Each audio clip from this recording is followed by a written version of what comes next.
Run, river, run, run through the hills. Run, river, run to the sea. Run, river, run to your place beneath the sun. Run, river, run over me. Hi, this is Jan Lewis. Welcome to be my guest. Today we have from Hopkinton, the president of the Hopkinton Historical Society, John Palmer. Welcome, John. Well, and he has written a really good book. It's called The Story of Miss Ellen Duffy. How about that for a cover? And it's a true story. He's going to tell us about it, too. Going to whet your appetite. John, what made you decide to write this? Well, I'm a volunteer right now I'm the president, but when I got this idea, I was a volunteer. I got involved in the Historical Society because I was working on a church project, 150th anniversary booklet for the church, and I wanted to get some historical information. And so I went to the Historical Society, and they had a lot of information. I was researching it and reading old things and making copies for the publication that I was working on for the church.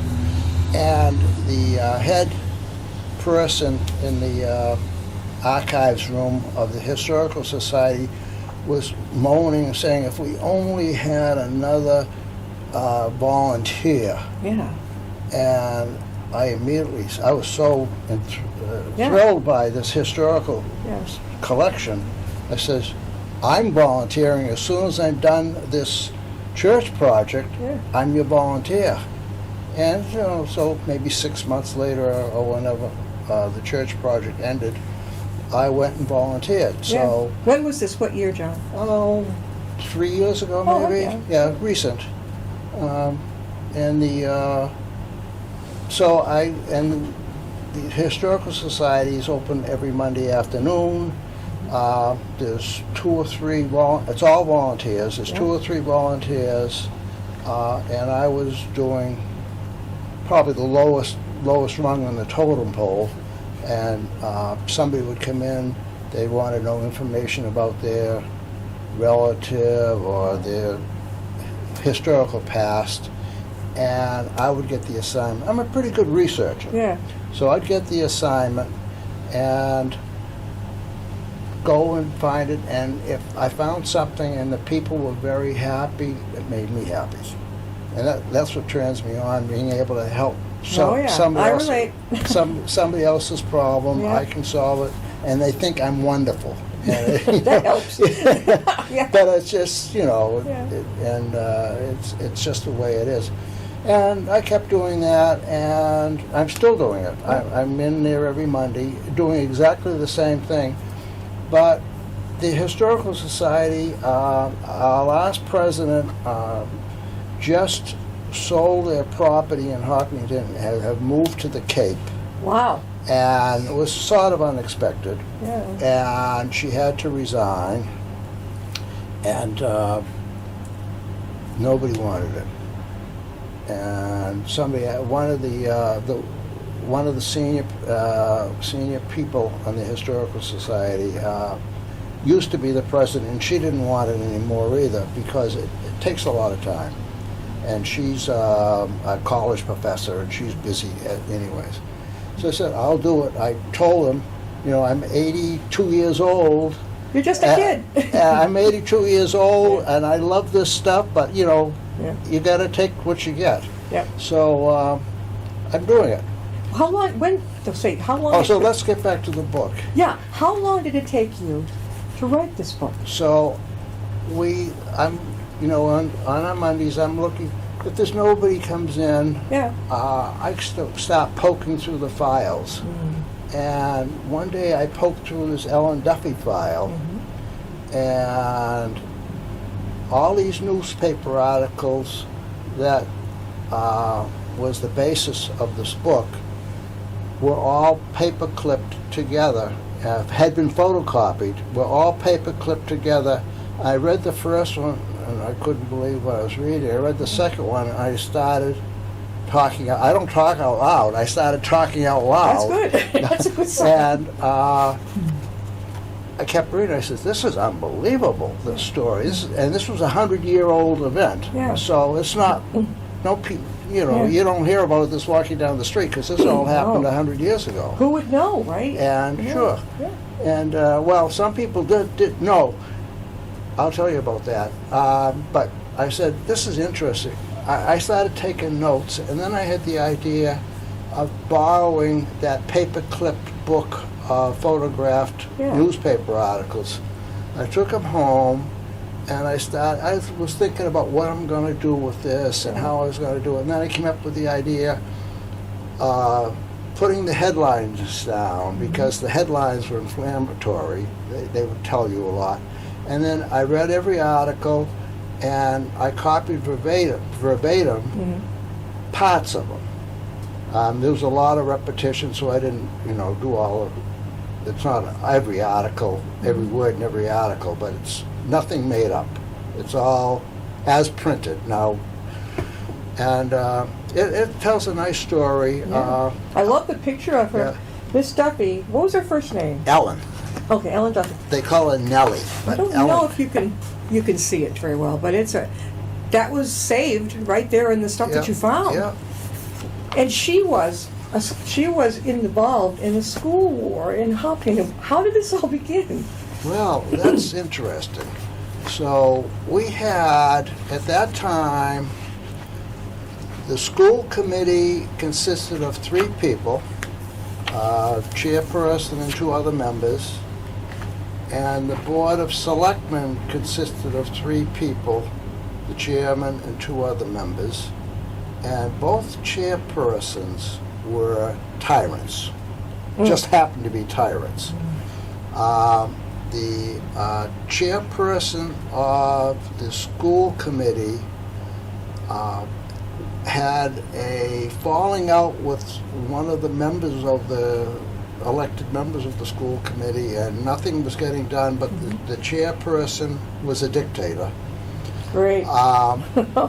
Resulted in a problem where the graduating class for 1919, this book was, the story is in 1920, but the graduating class from 1919 didn't get their diplomas. They didn't have their graduation exercises or their diplomas because of turmoil within the school committee. I never heard of such a thing till I read the book. Yeah. Amazing. And Miss Duffy, of course, was upset about this, and she was a teacher. She was a teacher. Yeah. She was a well-educated teacher.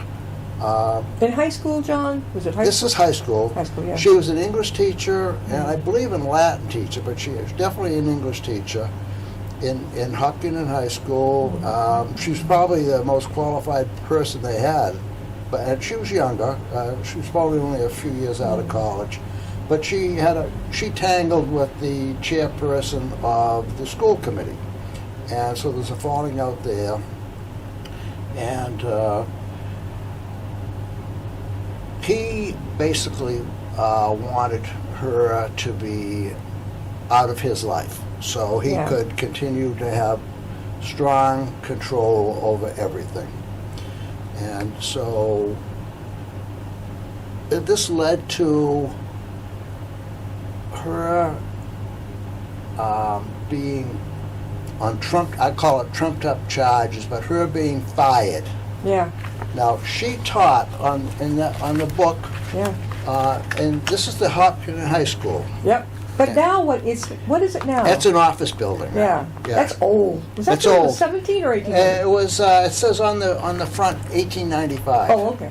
Yeah, you can't read it, but it says it's in the stone. It's right off the main drag there. It's right on 85. Yeah. No, excuse me. It's right on Route 135, right in, almost in the center of town. Yeah. And Miss Duffy taught in the upstairs right-hand room. Yeah. Big room, and she taught English. She taught English, and she refused to quit. So they fired her. Yeah. And we'll talk about the charges because they're really outrageous. Yeah. But she refused to quit, and her students all loved her. And the high school wasn't big at that time. was 40, 50 people. All but a handful went out on strike. Protest. Of the teachers and all? The students. The students? It was a student strike. Was it the seniors that wanted to graduate with everything? The seniors and, but the whole high school went out on strike. Yeah. But it was the seniors that didn't graduate. They graduated, but they didn't get a diploma or a certificate, a proof of graduation. That's horrible. Yeah. But, so, one of the mothers of that, of one of those students was a very strong opponent of the school law because she was upset that her child didn't get this diploma or go through the exercises. So she was an ally of Miss Duffy. Yeah. And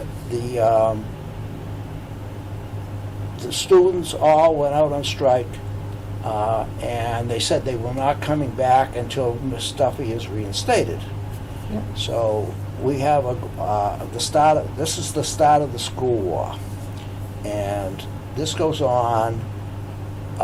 Miss Duffy, she does get reinstated, but not till much later. This starts the beginning fight of the war, but the selectmen get involved in this too. Now this is the school department that has the problem, but the selectmen get involved. We have a tyrant as the chairman of the Board of Selectmen. And one of the other selectmen resigned because of Miss Duffy being fired. Yeah. So we ended up with two selectmen, and they couldn't agree on anything. Yeah. And we ended up with two people in the school committee, and they couldn't agree on anything. So it was status quo, and these two tyrants got involved. The chairman of the Board of Selectmen supported the chairman of the school committee, and they started litigation, and the Boston papers picked this up, and it became known throughout the whole Commonwealth, as I understand it. This war that lasted 3 months. Yeah. Just back and forth, but part of the reason it got interesting to the people in Boston, the grounds for which Miss Duffy was fired was that she waved her handkerchief from her back at the driver of a passing trolley car. So what would that have to influence it? Well, it had nothing except they said she was, and the driver was her boyfriend, and she was. So she got one of the charges against her was she flirted with her boyfriend in class. What? So maybe she did, but. What was the next charge? Do you get fired for that? I don't think not so. nowadays. I don't think so. Wait, before we go, we were talking with John Palmer, and he is the president of the Hopkinton Historical Society. Hopkinton, if you're not from the area, out of state, out of the country. Hopkinton is right near Upton. We're very close. And the book is called The Story of Miss Ellen Duffy. This is a true story about a teacher who was in Hopkinton who got fired. And John did all the research, and he's telling about the story that he wrote this book. John, how can they get a hold of your book? Well, I have a supply. My main supply is in my home, but I have a supply at the Historical Society in Hopkinton. Where's that located, John? That is 168 Hayden Row Street. Now, Hayden Row is Route 85, the road from Hopkinton toward Milford. Yeah. And we have our building is there. We have a supply there. Unfortunately, we're only open on Monday afternoons, right for the moment. Yeah. And so that's more difficult. I'm hoping to leave a few here or a few with the Upton Town Library. if they'll take some. But I think the easiest and the best way, and the way I've been doing it, is somebody will call me up, and if they're from Hopkinton, I just deliver them. Yeah.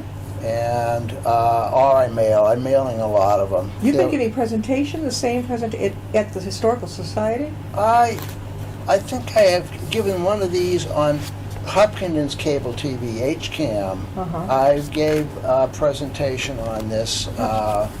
Mary McLeod runs I've heard of her. She runs a Senior View show, it's called, Senior View. And so she asked me, or I asked her, I don't know how it went, but she asked me if I would come in and talk about this. And would you be open if somebody watching would like to have you come and speak? Would you be open to hearing from them about that? Sure. Okay. Sure. What's the easiest way to reach you?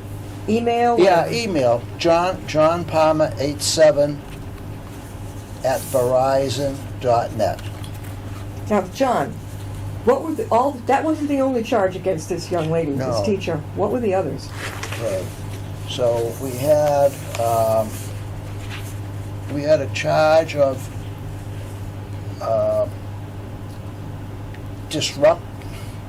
disagreement with the school committee because of the graduation that got fouled up. And I don't know what they call that charge. Just because you disagree? Insubordination or something like that. Yeah. And I don't remember the third charge off the top of my head. And they called in the police. What happened there? So what we had going on here is the school committee met with the town within a day or two of this event, and at the high school, and the town, the parents showed up in droves, and they couldn't all get into the building, so there's some pushing and shoving, and one of the members of the school committee became afraid for himself. He went into a closet. Oh, yeah. And he went into hid in the closet, and he took a chair, and he held it up, and he says, "If anybody comes near me, I'm going to crown him." There was no physical. Yeah. There was no physical altercation, but there was a lot of people upset. Yeah. And there was yelling and shouting. And one of the mothers that was upset with the school department because her son didn't get the diploma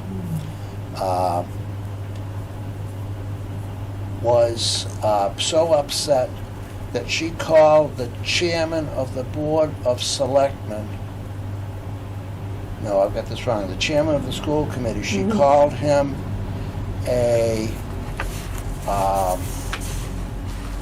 I'm looking for the word when you avoid the draft. Dodging. Yeah, I dodged the draft, but there's a word for that, and it's used in here. But Bone spurs? No, she called him this particular word, which meant you're a draft dog. It was a word that was common at that time. This was World War I time. Evasion? World War I time, and he didn't go in the draft. He avoided the draft. Right. It's not like a squatter, but it's a word like that. It'll come to me, and he was, and she said, and she shook him.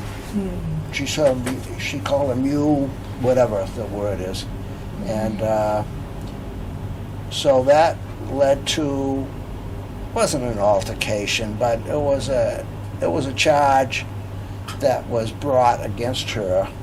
So what happened was the chairman of the school committee and the chairman of the Board of Selectmen, they picked out 7 people that were really opposed to what was going on, They took him to Framingham District Court on charges of insurrection or whatever the trumped-up charges were. And the trial, so the first trial took place shortly after that, and they had to hire extra trolley cars from Hopkinton to take the people to Framingham District Court. Yeah. So that's how you traveled in those days. Some people had cars, but most people traveled by trolley car. All this because the woman disagreed with the school committee tyrant. Yeah. And so that goes on quite a while. We had it came to a head with a very unusual town meeting. The town meetings are held once a year to elect officers, to pay the bills, and to do. And the town election was held at the town meeting as well. So there were candidates that had decided to run against the incumbents, and that was going to be taking place at a town meeting. Well, the town meeting got into the middle of the legality of the town meeting was challenged because the town meeting was posted to be held at the town hall, which is basically where the Hopkinton Town Hall is now, but it was another building, but same location. It's not far from that. Same location. Yeah.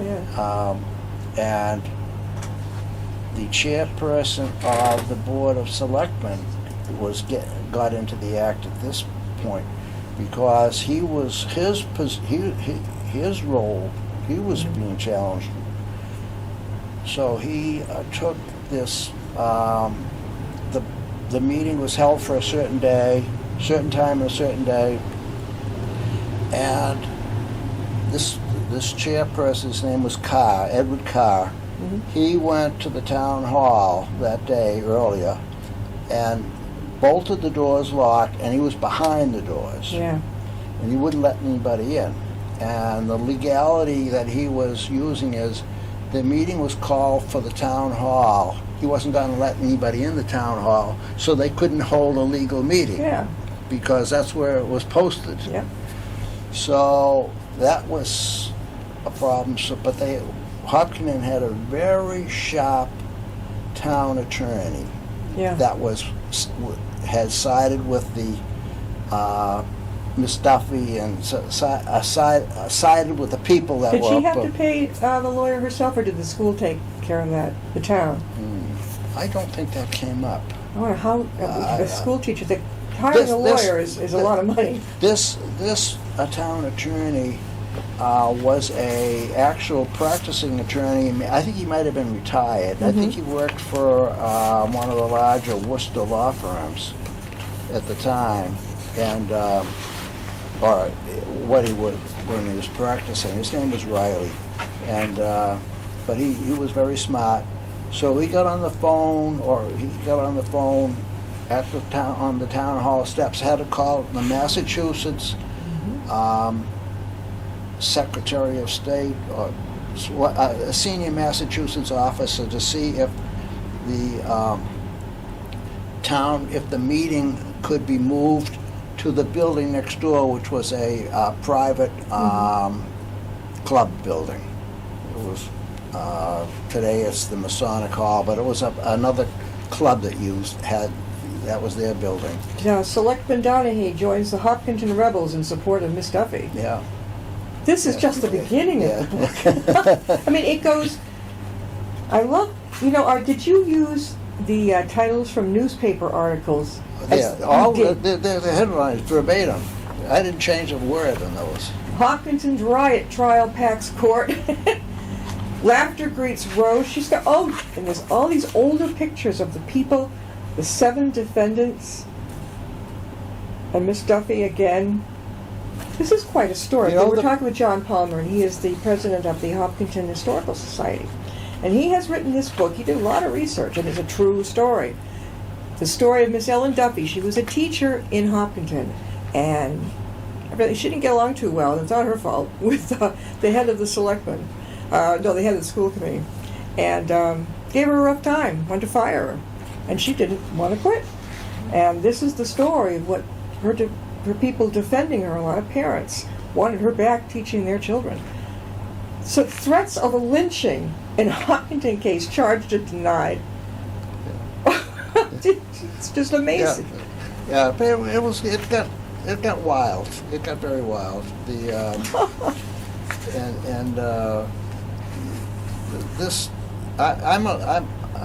My education is I'm a lawyer, and I'm retired, but I like law and I like preciseness and that type of thing. What did you specialize in, law? Taxation.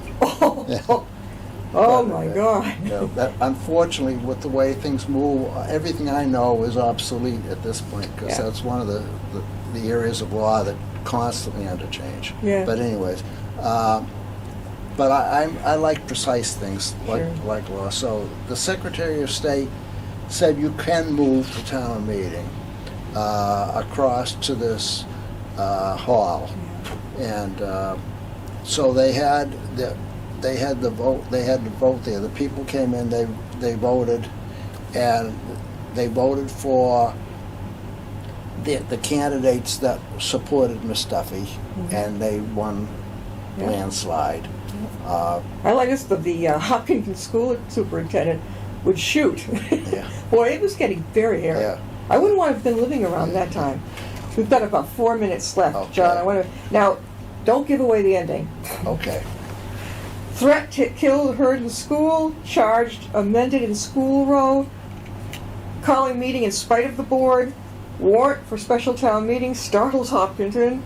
Oh, you got to read this because it again, it's a true story. GOP fires first Hopkinton gun. Town meeting. It goes. I mean, these are all headlines from the different newspapers. Somebody did their homework back. Gee, when do you think they did the story about this? The people in the historical stuff. Who put this together, do you think? Well, we had one of the 7 defendants, Mr. Drawbridge, he clipped all the articles. Okay, it was him. And we have all those original articles. He had them in a notebook. Yeah. And somebody must have copied those. An assistant like myself, an aide, must have copied them. And there's two sets of copies. They're a good inch thick. There's so many articles. And he was the one that gave us the ammunition.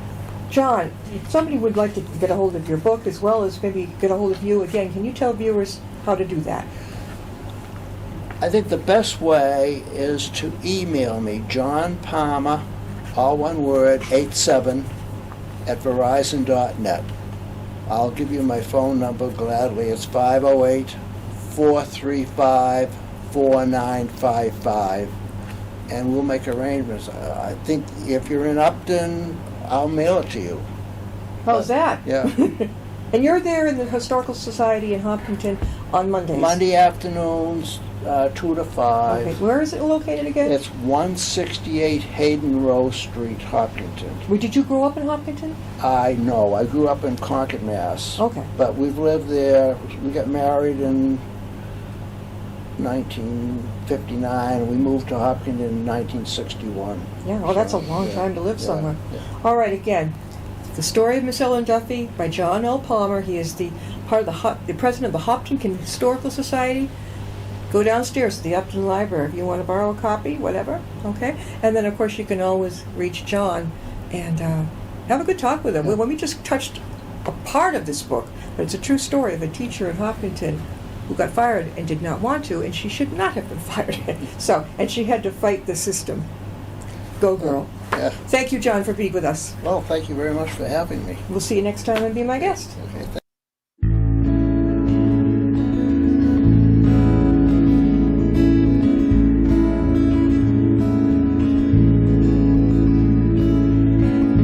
Riding on a shooting star, heading out toward a dream. Tomorrow's even closer, than it seems.